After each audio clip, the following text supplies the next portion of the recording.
நாம் சிந்தித்து பார்க்க வேண்டியது, அன்னை மரியாவும் கடவுளின் தூதரை பார்த்து கேள்வி கேட்டார். இது எப்படி நிகழும், நான் கன்னியாயிற்று என்று அவரும் கேள்வி கேட்டார்.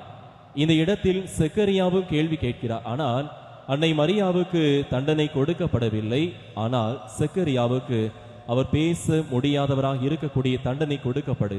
ஏன் இந்த பாகுபாடு, ஏன் இந்த நிலை என்ற கேள்வி நிச்சயமாக இன்றைய நாளினுடைய நற்செய்தி, நாளை நாளினுடைய நற்செய்தியை வாசிக்கின்ற போது நம்முடைய உள்ளத்தில் எழ வேண்டும்.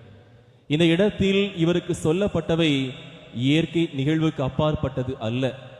ஏற்கனவே பழைய ஏற்பாட்டில் தொடக்க நூலில் ஆபிரகாமுக்கும் சாராவுக்கும் நிகழ்ந்த ஒன்றுதான். வயது முதிர்ந்தவர்களாய் இருந்த அவர்கள் குழந்தையை பெற்றெடுக்கின்றார்கள். இன்றைய நற்செய்தியினுடைய தொடக்கத்திலே செக்கரியா பற்றி சொல்லும் போது, இவர் குருத்துவ மரபை சார்ந்தவர், குருத்துவ பணி ஆற்றிக் கொண்டிருந்தார் என்பது தெளிவாக சொல்லப்பட்டிருக்கு.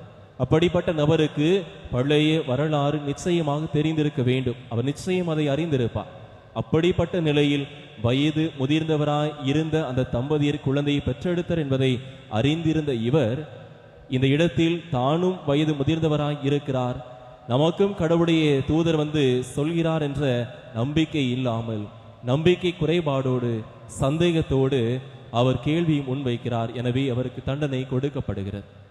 இன்று நம்முடைய வாழ்க்கையில் பல நேரங்களில் நாமும் சந்தேகத்தோடு கடவுளை அணுகிறோம், விண்ணப்பத்தை முன்வைக்கிறோம். அந்த விண்ணப்பம் நிறைவடையும் நேரத்தில் கூட நாம் சந்தேகத்தோடு, நான் கடவுளிடம் கேட்டு இருக்கின்றேன், இது கிடைக்குமா, கடவுள் தருவாரா, அந்த சந்தேகத்தோடு தான் ஆலயத்தை விட்டு